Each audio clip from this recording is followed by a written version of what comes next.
Chicago Bears kicked off their season with a tough loss to the Minnesota Vikings. And as soon as the Pro Football Focus grades came out, a lot of fans wanted to know who stood out and who struggled in this first real test of the year. Let's dive into the positives first, because there were actually some encouraging signs, starting with right tackle Darnell Wright. When most people think about his performance in Week 1, their minds immediately jump to that holding penalty that wiped out a crucial play. And yes, it was called, and yes, it completely changed the momentum of the game. But if you take that moment out of the equation and really watch the snaps closely, Wright actually played a really strong game. He graded out as the Bears' highest-rated offensive player, coming in just under 78 overall. That is no small feat against a Vikings front that can bring pressure from multiple angles. In pass protection, he was lights out, not allowing a single pressure in more than 40 passing plays. The knock on Wright, and it has been the case going back to his rookie year, is that every now and then he loses focus. You'll see a false start here or there, or he'll get caught with his hands outside on hold. But if he can clean those lapses up, the ceiling is very high. Think about it. This is a massive, powerful athlete who can move well enough to erase speed rushers and bully defenders when he gets his hands locked in. The second half of last season, we saw him reach another level, and it looked like the Bears had something close to a Pro Bowl-level tackle on their hands. Maybe he never makes it to the All-Pro conversation, but he absolutely looks like a long-term anchor on the offensive line.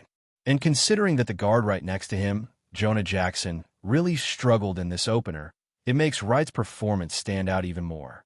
While one side of the line was a problem, Wright more than held his own on the right edge. Moving from a line to the quarterback, rookie Caleb Williams actually came out with a surprisingly solid grade for his first official NFL start. PFF had him as the second highest graded Bear overall at 77.1. His passing grade was more modest, right around 68, which feels about right when you think back to the game. There were flashes, but also stretches where he held the ball too long and looked hesitant. His average time to throw was over 3.3 seconds, which is simply too much. Still, the running element of his game gave him a major boost. His rushing grade was outstanding at 86.1. He had multiple scrambles that brought fans to their feet, including that touchdown run where he reached over 21 miles per hour, according to the tracking data. On another drive, he nearly scored again with his legs before ultimately throwing a touchdown to Rome Odunze. What really jumps off the screen with Williams is just how explosive he looks when he decides to take off. He seems a little leaner, a little quicker, and that extra gear makes him a nightmare for defenders when plays break down. Of course, everyone in Chicago is waiting for him to become more consistent as a passer, because that is the trait that will ultimately define how far he can take this franchise. But for a debut under the bright lights of Monday Night Football, showing that dual-threat ability was a strong first step. It also gives offensive coordinator Ben Johnson something to think about. Do you start incorporating more designed quarterback runs? Do you sprinkle in zone read looks, especially in the red zone where Caleb's size and speed make him a real weapon? That might be the next step, because if defenses have to respect both the designed run and his natural scrambling ability, it can open up opportunities across the board. On the defensive side, one of the surprising bright spots was cornerback Kyler Gordon. Heading into this game, there were real questions about whether he would be ready to play at a high level, but he delivered in a big way. After an early penalty that made it look like it could be a long night, Gordon settled down and made one of the biggest plays of the game, jumping a route and taking an interception back for a touchdown. That play gave the Bears control of the game at the time and should have been enough to secure a victory. Unfortunately, the team let the advantage slip away, but that pick six is the kind of game-changing moment the Bears have been searching for in their secondary. Outside of that, he held his own in coverage, even against Justin Jefferson. There was one underthrown ball by the Vikings quarterback where Gordon didn't get his head turned around, but even on that rep, his positioning was solid. The key for the Bears moving forward will be keeping Gordon healthy. If he, TYREEK Stevenson, and Jalen Johnson are all available, that gives Chicago some flexibility in how they rotate their outside corners. Performances like this one will make it difficult to keep Gordon off the field. When you step up in prime time against one of the best receivers in football and take one the other way for 6, that earns you more opportunities. It was a strong follow-up to what had been a standout training camp and preseason. Gordon didn't look his best in the warm-up games, but when the lights came on for real, he made his presence felt. So, through 1 week, the Bears had a few legitimate bright spots. Wright looked like the franchise tackle they drafted him to be. Williams showed glimpses of the dynamic quarterback play that had fans buzzing all offseason. Gordon provided a defensive highlight that should have been the spark to seal a win. Those are real positives, even if the final scoreboard didn't reflect it.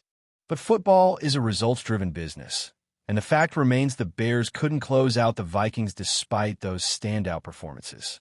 For every positive, there were also glaring weaknesses that dragged the team down. The offensive line, outside of Wright, struggled mightily. The running game was inconsistent. Defensively, there were lapses in tackling and run fits that kept Minnesota alive. Still, when you zoom out, there are encouraging takeaways. Wright's steady play on the edge, Williams' electric running ability, and Gordon's big defensive play all point toward a young core that is beginning to show signs of progress. That is the story of this Bears opener, a mixture of promise and frustration. There are players stepping up and showing growth, but there are also breakdowns that prevented what could have been a statement win. And in the NFL, those fine margins are the difference between celebrating on Tuesday morning or searching for answers. Unfortunately for the Bears, there were quite a few names that landed in that category, and some of them are players the team is really counting on to be steady forces this year. Right at the top of the list is Jonah Jackson. While Darnell Wright was locking down the right side of the offensive line, Jackson had a nightmare of a debut in a Chicago uniform. PFF graded him out at just 31 overall, which is a disastrous number for a veteran guard making top dollar. His pass blocking grade was even uglier, sitting at 22.6, which essentially means he was a turnstile in protection. Anything below 50 is considered bad, but being that low is almost unheard of for a player with his resume. He gave up 5 pressures, committed 2 false starts, and looked completely out of rhythm all night. The Bears signed Jackson to stabilize the interior, to be a leader and a reliable presence, but this performance was the opposite. You could see the frustration from Williams when the pocket collapsed immediately up the middle, forcing him to bail and extend plays with his legs. That can work sometimes, but it is not a sustainable way to run an offense. When your right tackle is shutting down one side and your left guard is caving in on the other, it creates an imbalance that the defense can exploit. And while it is true that Jackson is coming off a strange year in Detroit, where he battled injuries and even moved around at different spots, the Bears need him to be better. A $17 million player has to be at least solid, and on opening night, he was the exact opposite. The issues were not limited to him, either. Along the offensive line, Braxton Jones graded out at just under 59, which is below average but not catastrophic. Joe Thuney landed in a similar spot, slightly below 60, though it felt like his grade was harsher than his actual play suggested. He did a good job in pass protection, especially when he slid over to help Jones, but PFF dinged him in the run game. Drew Dalman, the center, also struggled more in pass protection than in the run game, which was expected based on his skill set. Still, the overall picture was that Chicago's interior was porous, and only Wright truly stood tall. That is not what you want to see when breaking in a rookie quarterback who is already adjusting to the speed of the league. On the defensive side, Andrew Billings was one of the more disappointing names. His grade came in at 34.3, and that was on just 21 snaps. He was supposed to be a run-stuffing presence in the middle, but against Minnesota, he did not record a single stat. No tackles, no assists, nothing that showed up on the box score. His run defense was particularly bad, and it was noticeable when Jordan Mason began to find his rhythm. Those are the moments where a big nose tackle is supposed to plug the gap, eat up blockers, and allow the linebackers to clean up. Instead, Mason was falling forward and pushing the pile, and Billings was nowhere to be found. There has been talk that he might not be a perfect fit for this defensive scheme, and maybe the lingering injury is affecting him, but either way, the Bears need more than that. Then, there is Dominique Robinson, a rotational edge rusher who had a chance to make an impact but completely disappeared. He logged just 10 snaps and managed 0 pressures, 0 tackles, 0 anything. In the NFL, if you're a role player only getting a handful of snaps, you have to make them count. The problem for Robinson is that another edge defender, Tano Pazignod, was elevated off the practice squad and made a bigger impact in just 13 snaps. He notched 2 pressures and a sack, showing more disruption and limited action than Robinson did all night. That contrast puts Robinson in a tough spot. Coaches will not hesitate to keep rolling with a hot hand, and if Pazignod continues to flash, he could easily secure a spot on the 53-man roster. Those struggles highlight a bigger theme for the Bears in this loss. It was not just that 1 or 2 players had bad games. It was that the weak links were glaring and directly contributed to the collapse. Jackson's inability to protect the quarterback disrupted the passing game. Billings' failure to anchor against the run allowed Minnesota to extend drives and keep the defense on the field. Robinson's quiet night meant that the pass rush outside of the starters was non-existent, giving the Vikings' young quarterback more time than he should have had. Football is a complementary game, and when too many players fail in their individual matchups, the entire structure breaks down. Even with those struggles, it is not all doom and gloom. Sometimes Week 1 can be misleading, especially with veterans adjusting to new schemes or shaking off rust. Jackson, for example, has a track record of being a much better player than what we saw on Monday night. Billings has had productive stretches in his career as a reliable run defender. Robinson is still a young player trying to carve out his role. But the NFL is also a league that moves quickly and patience is limited. Fans are not interested in excuses when losses pile up, and coaches will not hesitate to make changes if poor performances continue. At the end of the day, Week 1 was a lesson in contrasts. There were moments that made you believe this team has real pieces to build around, and there were moments that showed just how far they still have to go. The Pro Football Focus grades tell that story in black and white, but the eye test told it as well. The Bears are a team caught between flashes of growth and costly breakdowns, and until the weak links are shored up, the wins will be hard to come by. Before we continue, don't forget to subscribe to our channel and give this video a like.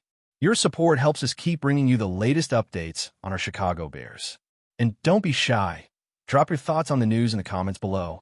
The city of Chicago woke up buzzing with whispers that could reshape the entire NFL landscape.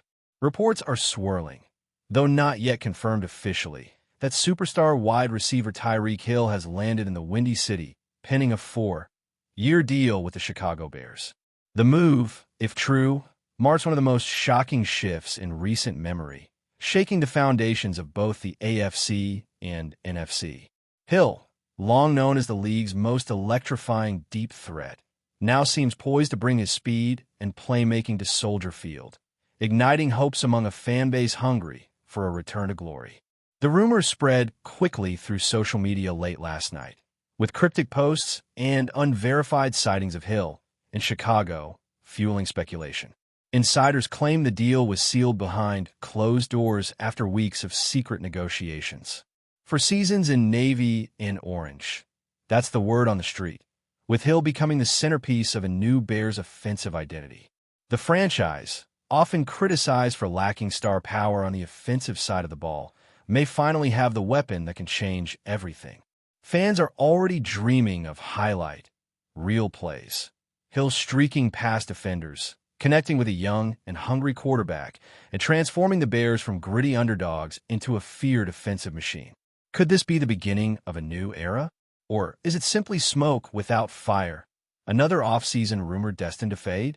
Chicago talk radio is ablaze. Insiders are scrambling for confirmation, and the NFL world is on edge waiting for an official word. For now, the buzz is undeniable.